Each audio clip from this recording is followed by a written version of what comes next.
The Unfiltered by Jay. Jade.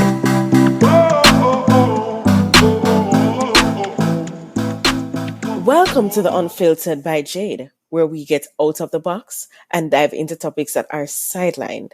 I look forward to entertain, educate, and inspire. Feel free to like, share, subscribe, donate, and make everybody know about this.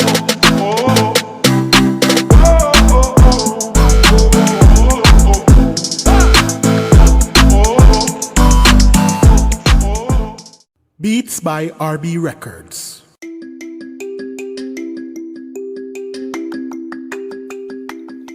Shopping assistance, your style, your budget.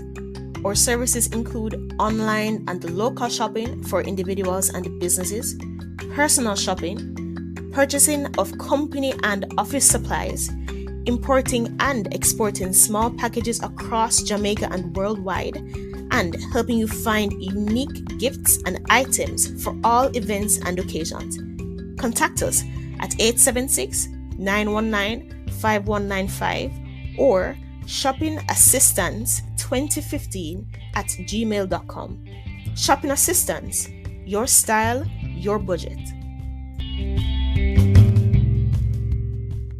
Welcome back to the Unfiltered by Jade. Today we have with us Kimberly Willis. So let me give you an introduction of her before we even go into our conversation. So Kimberly Willis is a fighter. Being a breast cancer survivor, she is motivated to bridge the gap between feeling subconscious to being confident in fashion. She has successfully operated a fashion boutique, 49 Rows, for both men and women, which has opened her heart and passion to include styling cancer survivors. Kimberly has also birthed another business called Survivors Corner, which is a go-to place for cancer survivors that focus on styling, survivor wear, and support group resources. She is the author of Walk Through Fire and co-contributing author to her latest book, I'm Speaking. So, hi Kimberly. Hello, how are you? I am doing great, and how are you doing? Good. I'm thankful to be here. Most definitely. Above all things, we're thankful. Absolutely. All right, so these are interesting conversation that we're going to have. I'm going to start by asking you, what is cancer? Sure. Jade, again, thank you for having me. Sure. I'm excited to share my story. I like to say that cancer is a disruptor and invader. Okay. But really, by definition, it's a disease that's caused by a uncontrolled division of abnormal cells that's in your body, and it causes malignant cells to grow all over your body, where it starts from, and it can actually spread through your body, through the bloodstream, through different cells, and unfortunately, it can become fatal. Okay, interesting. So, I have been on your page. I've been Mhm. reading about you, finding out about you, but I want you now to tell us what your stories want to talk about. When it first started happening, or when you found out about it, the emotions that you went through, the process of it all, your family members, the support that you had, want to know everything about it. Sure. So, excuse me, I'm a stage 3 breast cancer, and it doesn't run in my family.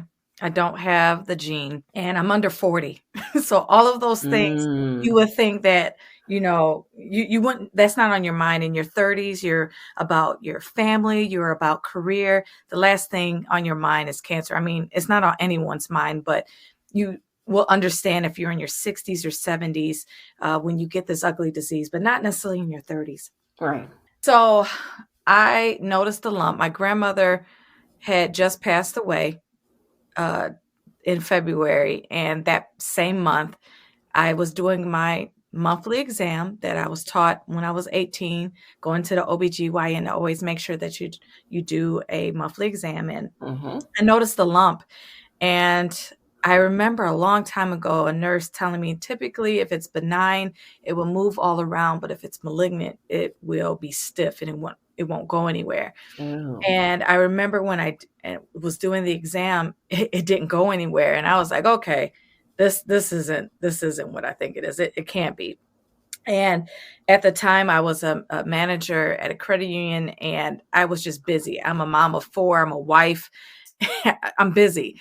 And I allowed life to get in the way, and I did not go see about the lump that I have found right away. As time went on, a few months later, like around April, I still felt that same lump. And I was like, I have to see about myself. And that's something for us to digest, that we have to make sure that we are performing our self-care for Yes. ourselves, Yes. not putting things off. We have to put on the mask first. And I finally set up an appointment and finally was diagnosed with stage 3 breast cancer. Originally it was stage 2 when I was diagnosed, but after having surgery, they realized that I was stage 3. Wow. So with stage 3 breast cancer, I had to have the whole gamut thrown at me as far as my active treatment, meaning I had to have 16 rounds of chemotherapy, Mm. 6 weeks of radiation, and multiple surgeries. I had a lumpectomy. I didn't. I was able to keep my original breast, so I was just able to do a lumpectomy. Right. Um, but that was a big toll on my family, a big toll on me. It uprooted me. It stopped me from my career, from what I Mm-hmm. was doing. It stopped me from being as active I wanted to be, and being there for my kids as much as I wanted to be. Again, I have a busy lifestyle, and I had just launched 49 Rows, my business, during this time as well. Mm. So it was just a lot going on. I'm like, okay, I launched this business and I got all this going on. But unfortunately, my story doesn't stop there. Like, after I got diagnosed, my father's bladder cancer came back, and Mercy. he had to deal with that, and he didn't want to have treatment again. So here I am getting ready to undergo chemotherapy, and then now I'm dealing with my father dealing with dealing That's a with lot. bladder That's a cancer. lot. Mm-hmm. And once I and on top of that, we didn't tell our kids about the cancer. At the time, my oldest was 11 and my youngest was 1. And my husband just started pastoring a church, so it was just so much That's a lot. on us, a lot going on during that time. And by the time I finished chemotherapy, which was January of the following year, and my father passed away Wow. in March. And then a week later, my mother was diagnosed with stage 4 lung cancer. What? So I'm like, okay, I'm like, Lord, what is going on? And emotionally, it's a lot to deal with cancer when it's just yourself. But then to deal with it with your parents, both of them, it was a lot. And then she ended up passing away 82 days Oh later. no, man. So I had to really rely on my faith. I had to really um, seek therapy, support groups, to help me through, rely on my family to get me through this time when I decided to be open about my cancer journey with our church family, with our friends and family. I needed all that support because it was just so much that was going on. Mm-hmm. But how many survivors are not being open about their issue? With the many support groups that I've been in and those that I have encouraged myself, some are afraid to open up because they don't want to feel judged. They don't want to feel like a charity case. They don't want to be deemed as they're sick or disabled. There's a lot of psychology that goes along with having cancer outside of just having the disease itself. So it's a lot, is you fighting, but then also there's the emotional and mental part of it as well. That's a lot. I Yeah. mean, but at the initial stage, you said nobody in your family had it. No.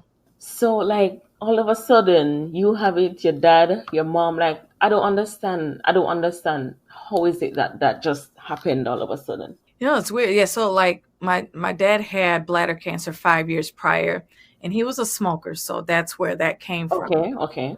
My mom never smoked, so we just assumed, the doctors are assuming, that she got lung cancer just from secondhand smoke from my Right, mother. secondhand smoking. Yeah, and my Oh, father had quit smoking like maybe 5 to 10 years prior to him actually even getting bladder cancer. He suffered from COPD and and he was on oxygen, and when was on the right track with at least trying to make sure that he was doing healthier steps when he had stopped smoking. But unfortunately, the cancer. damage had already been done. Yeah. And he beat it the first time, and he just didn't want to go through the treatment again. And treatment is so hard because Mm. you have to mentally be in the fight to go with it. I mean, in my own case, I had so many tests, MRIs, CT scans, multiple MRIs. I had to have a breast MRI, a regular MRI. Some of them made me nauseous and sick. The drinks you have to take for the radiation to take the CT scan properly was just making me overwhelmed. I had to call people to calm me down because I just didn't want to do it because it's nasty and you have Yeah. to block all that out to go through it, and you get dizzy with some of the testing that goes because all the magnetic force that's going on. It was just a lot to deal with. So I understood why my father didn't want to go through it, especially with me having to go through chemotherapy. That's just a lot. And to do 16 rounds. So I started chemotherapy at the end of August of 2017, and I finished in January of 2018. So here you got like Mm. 5 months of this toxic chemicals invading your body. And I was one of Wow. the rare cases that could actually taste the Wow. infusion going in. So I could taste the metal taste of Mm-mm. the medicine going into my body. And I was getting sick from that. I was throwing up and had to find different ways. The nurses had to put the infusion in slower so I can try not to get sick, and it was just a lot. So I understood the psychology of my father of why he didn't want to go through that again. Right. But it's like I wanted him to fight. Just I'm like, if I'm fighting, let's fight together. You know what I'm saying? We can encourage each other. But he just felt like his time was up, and he wanted to go out that way. That must be very hard for you.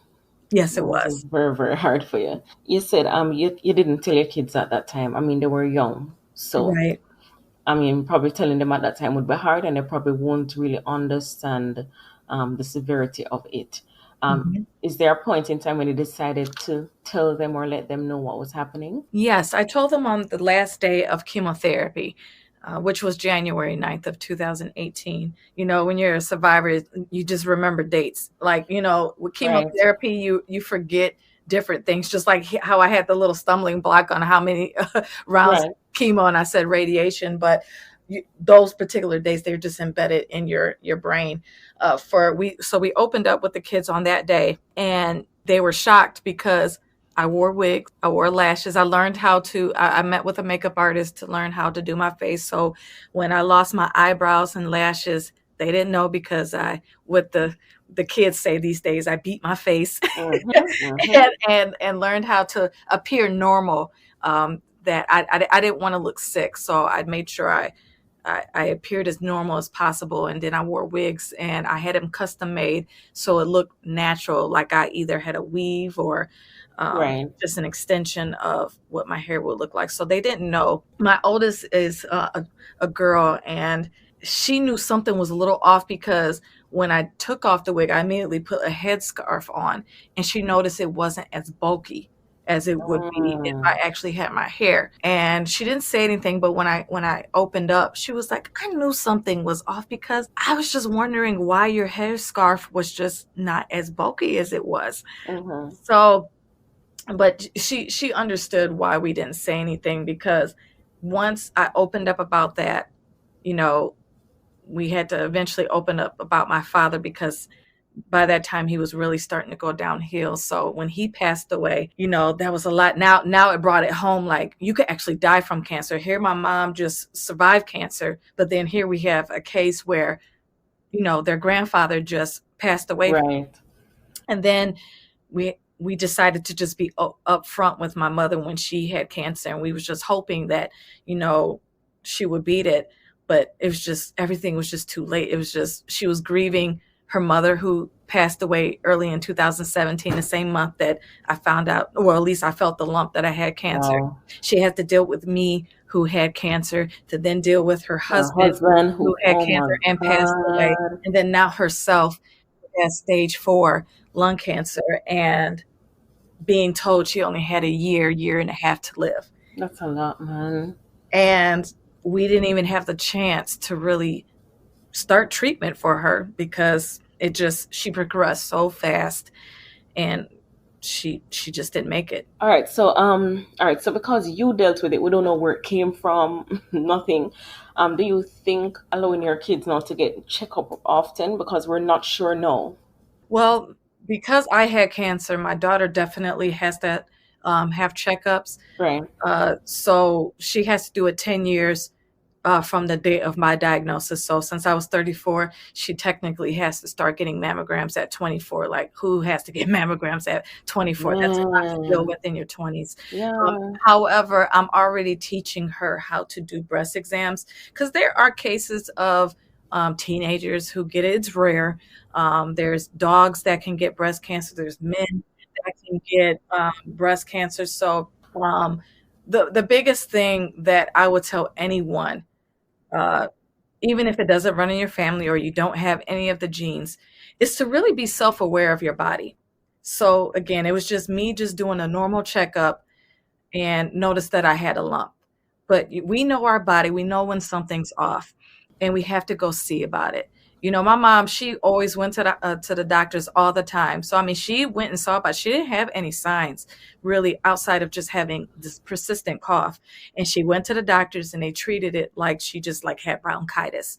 But as it just kept reoccurring, then that's when they finally did the um, the X-ray. But sometimes we have to be our own advocate and just Yeah. press it further. If we really know that something is off, we know what's going on. You have to be persistent with it because the doctors sometimes we're just another patient, we're just another number of who they have to see in that day, and that sometimes they go fast. Like soon you wait in the lobby sometimes for 30 to 40 minutes, and then you see the doctor for like 5 to 10 minutes. And Mm-hmm. you're like, whoa. So you have to really ensure that you have your ducks in a row, you know what you want to discuss, and really be intentional about really explaining what's going on. Even having documentation, I had to learn to, okay, I started having pain on Monday. It lasted 7 days, and writing it down because you may forget, you know, what's going on. So then the doctors can better assess, okay, this isn't normal if you've been dealing with this for 2 to 3 weeks.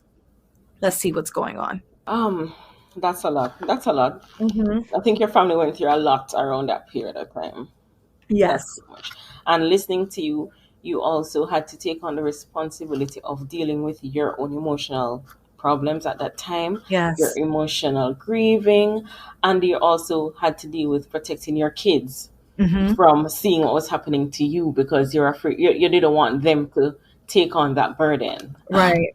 You went through, and I'm gonna say you went through the trouble of even making sure you looked almost perfect to normal so that they won't know anything. So that's a lot for you to even deal with during Yes. that time. All right, I need some survival tips for those affected and their loved ones. Absolutely. So for the survivor itself, I will say the three F's. First, you need to feel. Next, you need to fight. And finally, you need to have faith. The first one I said to feel is because you have to embrace everything that you are going through. Mm-hmm. You can't sweep it under the rug. You have to make a conscious decision to really adapt and to just really know everything that's going on. So you have to feel that. You have to feel the pain that you're going through. You have to feel the anguish. And it's okay to be angry. It's okay to be fearful. It's okay to have worries, but it's not okay to stay there. It's feel those emotions and let's move on to the next step, which is to fight. After that, you have to have a game plan. Are you going to sit in your worry? Are you going to sit in your fear? Or are you going to try to overcome that? Because the only way to get to the other side is to really go through it. So you Yes. have to really decide, am I going to fight not only physically but mentally as well? Cancer is a mental fight as much as a physical one. Sometimes I say it's even more of a mental fight because again, with my father, he made a mental choice. Right. I'm not going to fight. I'm going to just succumb to cancer. So the next thing is, okay, I'm going to fight. And if you don't know who you want to fight for, think about your support system. Sometimes you might have to say, okay, if I can't fight for myself, maybe I need to fight for my kids. Maybe I Yes. need to fight for my career. Maybe I Yes. need to fight for that. Find that inner thing that's going to give you that motivation to fight, because those days where you really want to give up the towel, like if you're having chemotherapy and you're tired of being sick, you need those reminders on how to fight. The next thing is to have faith. I am a Christian and I don't necessarily impose my faith on everyone, but I Right. do believe that you have to have a faith system Yes. on to get through. You just have to. You have to believe in something to get you through in it. And in my case, it's through God. And it was my faith to get me through, because I don't know, with the the string of events that I went through, Mm-hmm. I would have literally lost my mind. I should be in somebody's straitjacket. I should be in somebody's mental ward, and I'm not, because of my faith. And Yes. I use scriptures to help me Yes. to get through. I use my husband, I use my church family. When I opened up to them, they have encouraged me. My family has encouraged me. I had a strong support system to help me. And now I'm able to help other people. I use my testimony, such as platforms like this, to be able to encourage people to fight, to live, to know that, look, there is light at the end of the tunnel. Just Yes. because you have been dealt with the ugly C word doesn't mean it's the end of the tunnel. I know people who has had stage 4 cancer and who is alive and well. I know people who has had multiple heart attacks and they are alive and well. Mercy. So you have to, again, you have to feel, you have to fight, and you have And to you have have to faith. have faith. And for the support system, I say the biggest thing that they need to do is to support. And then that's it. You have to support the cancer survivor with their emotions. You have to support the cancer survivor with their physical ailments, to be able to take them to and fro their treatments, because a cancer survivor doesn't want to feel like a burden. My mother said that. I felt that. My father didn't want to be a burden. You don't want to be a burden. So you already know you're going to have physical limitations, and you just don't want your loved ones to suffer, because it's a task. It's a lot to ask for someone to care. Being a caregiver is hard, and they don't want to ask for it, so they really need that support, sometimes without even being asked to do it. Just be there for them, and also support yourself, as my husband needed others to help him to digest his wife having cancer, to help deal with 4 kids. With me being the nurturer, the mother of the house, he had to take on some more of those roles. We had to ask our family members to help cook when I was unable to. So you really have to have the support for the survivor, but then also support for yourself. Can you explain, like, what is support? Because some people, I mean, you did explain that, but for some people, they say support Mhm. by probably trying to give words of advice, and sometimes those advice don't sit too well with people going through some stuff. So I've always said support doesn't always mean talking. Absolutely. Support can just be listening. Mm-hmm. Sometimes it's just your presence of being there. Um, Sometimes people don't know the words to say, and sometimes people say the wrong words because they're Listen, trying to man. comfort you, and then you're Listen. like, why did they say that? Like, really? Listen. And really, I say the biggest thing, if you don't know what to say, don't say anything. Don't say anything, man. Just be there. Just sometimes just your presence, showing up. I had people who showed up at my parents' funeral that I haven't seen in a long time, and I was appreciative of just their presence. Yes. They didn't have to say anything. Um, and again, just listening. Um, but for the survivor itself, sometimes if you don't want to listen from advice from people you know, get it from people you don't know, such as a therapist who Mm. is neutral, or someone who is going through the same thing as you. You'd be surprised when you go to a support group that all the feelings that you're going through, and you felt that it's unique to you, It- and to some degrees, yeah, it is.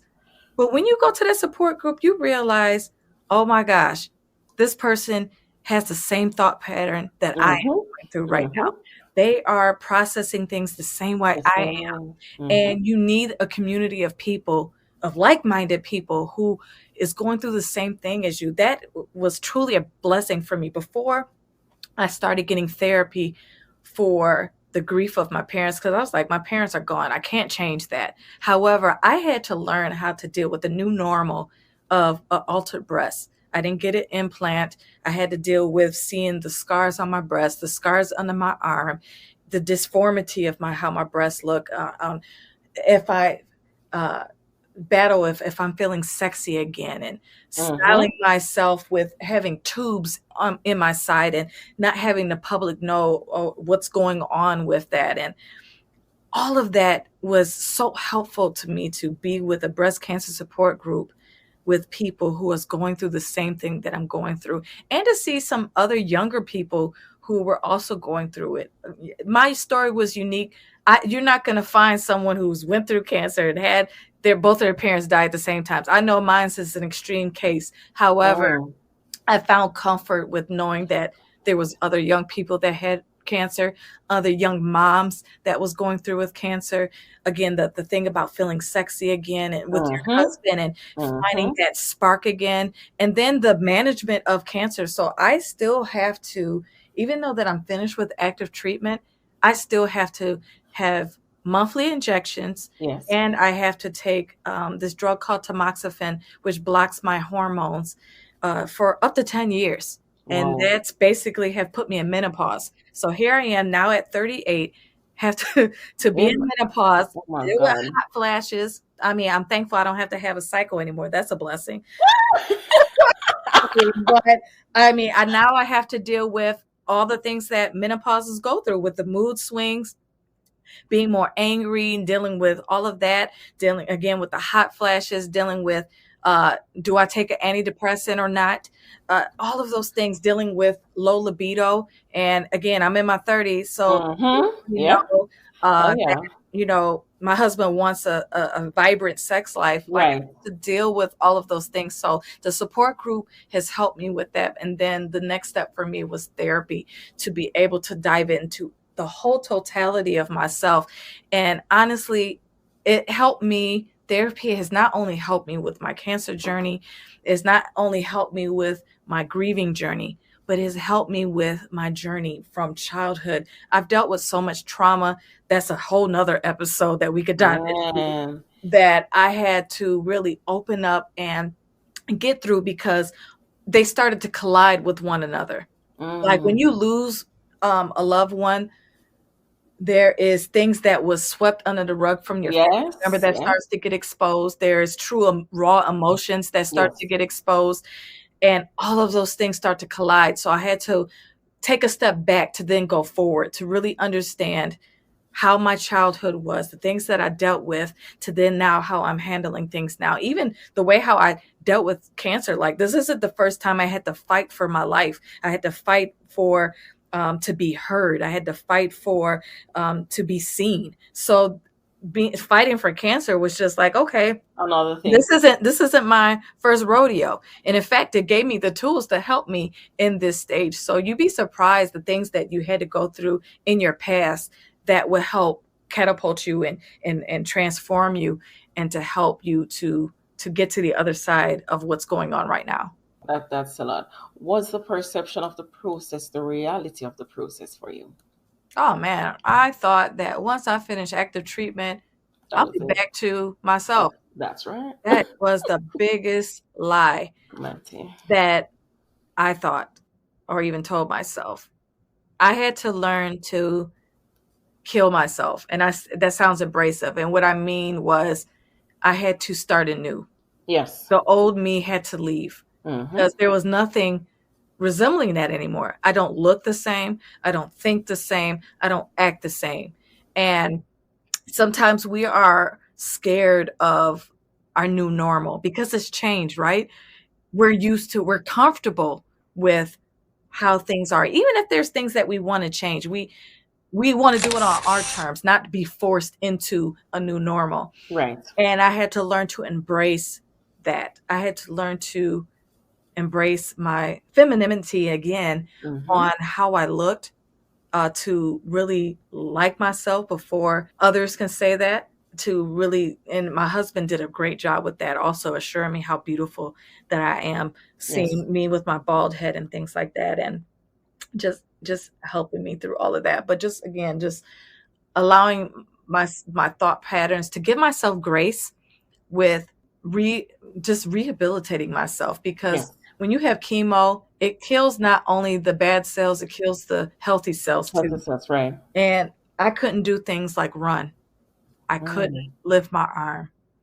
I couldn't hop. I'm a singer. I had a hard time singing. I still sung. I mean, I sung throughout my whole chemo. That's why my church family was like, "What's going? How you have cancer and you still gonna be singing every Mm-hmm. Sunday?" But Mm-hmm. I did it, but I still struggled because I was winded. People didn't see Yes. me taking an inhaler in the background, or taking it before service started, so it can give me the wind power to go through.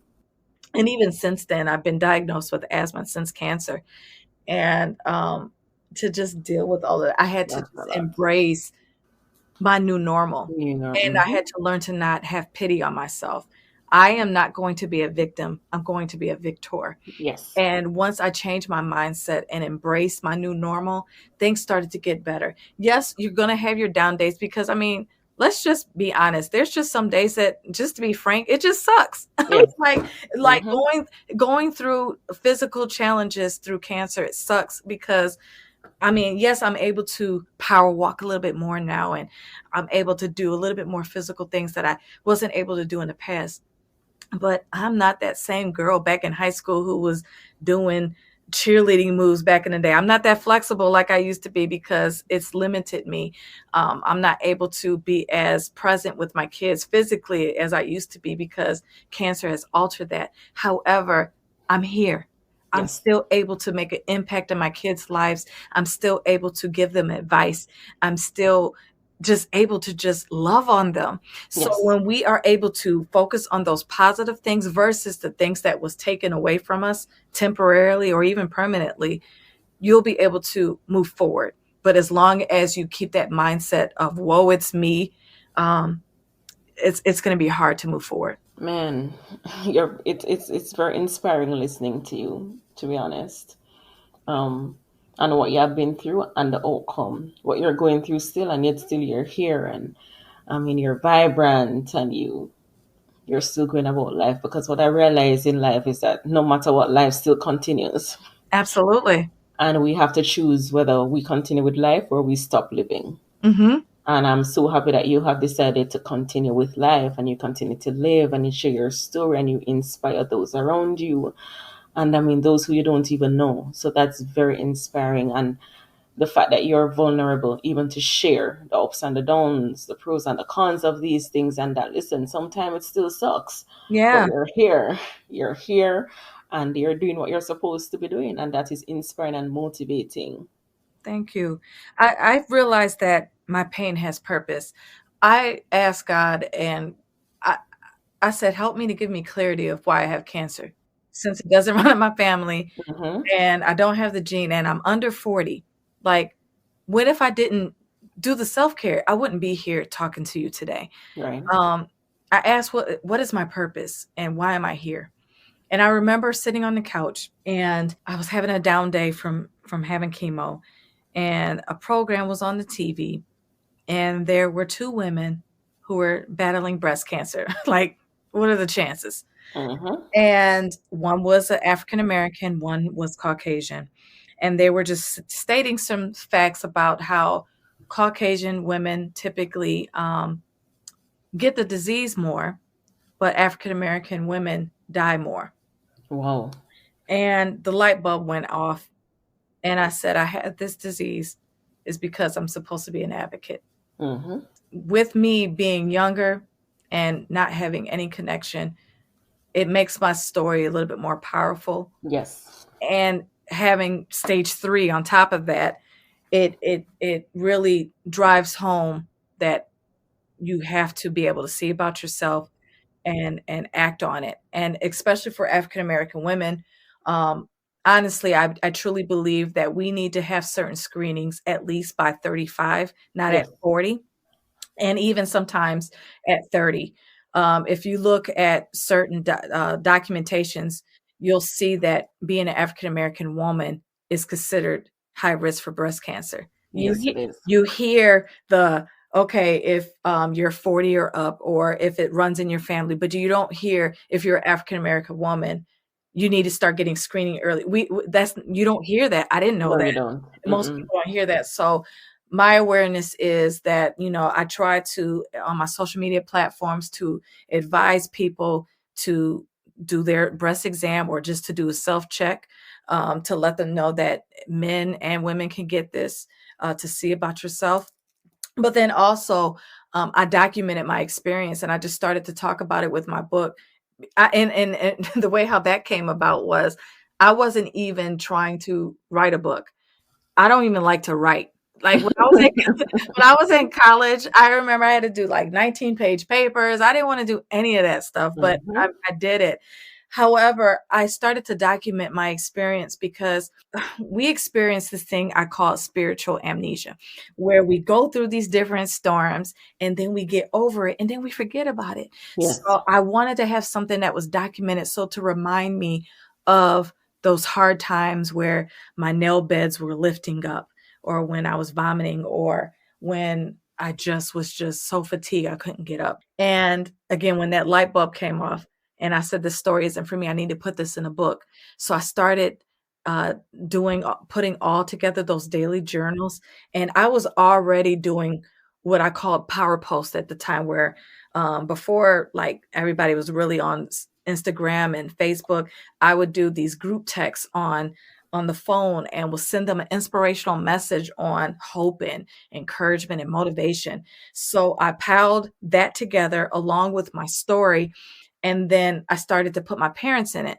And when I thought I had a writing block, and my father had passed away, and I was like, okay, I know my book isn't finished, but I don't know what else Right, to right. put in it. So I said, well, let me take a pause. So then after my mother passed away and I started to write that experience in there, then that's when the book felt complete. Mm. And then that's when I birthed Walk Through Fire, and that has been able to bless other survivors with their journey. Um, Gospel artists have this book. The different pastors have this book. Just regular, everyday women and men have this book, just to help inspire them to get through.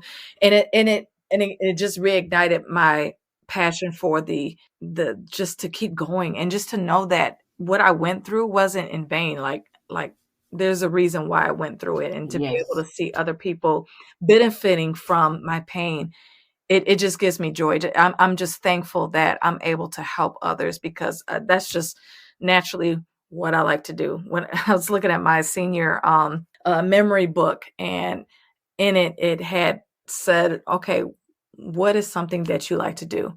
And I wrote at 18 years old, I love to motivate people. So it's Yes. always been in me to do that. So I'm just thankful that I'm able to continue to do that. Nice. Nice. Awesome. How is it that we can reach you, and how can we get your book? Well, there's a few ways you can reach me. You can reach me on my website, which is www.49, which is the numbers 49, rose.com. You can also reach me on social media platforms. I'm on Instagram, Facebook, and LinkedIn. On Instagram, it's K underscore Willis, Willis 83. I'm Kim Willis on Facebook, and Kimberly Willis on LinkedIn. You can follow my business pages, Survivor's Corner and 49 Rows as well. But if you go to my personal pages, you'll see everything, or even on my website, you'll be able to connect with me on all those platforms. Awesome. Awesome. Thank you so much, Kimberly, for being here. And it just came to me that it's interesting how you had to have losses in order to finish your book. You Yes. know, that's Yeah. that's interesting. You could have finished it without some of the losses or the pains that you have gone through. Right. So sometimes our pain actually does birth what we're supposed to do, really. Right. Something has to die in order to be birthed sometimes. Exactly, exactly. Yeah. So thank you again so much. I truly appreciate it. It's an eye opener, and I pray that our listeners also, especially the women in their 30s, will get their checkup. I mean, not everybody wants to go to the doctor. Right. Not everybody likes to go because sometimes people don't want to hear bad news. Absolutely. So they don't go, but sometimes it's best to go so you can catch things earlier, or best to go to just ensure that you're healthy. Yes, yes, because that also changed the outcome. Sometimes you won't even have to have that aggressive treatment if you just go early. Get it out the Yes, way. get it out the way. I mean, we don't like going, but it's time for us to take invest in ourselves, Mhm. in terms of having suffering later on. You know, Yes. I think that's the best way to go about it. So thank you again for being on the show.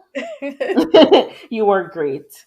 And I'm going to tell you, you're doing an awesome job. You're doing an awesome work, and you are absolutely beautiful. Thank you. Yes. And thank you to our listeners. And we'll be back next week, Tuesday. Thank you.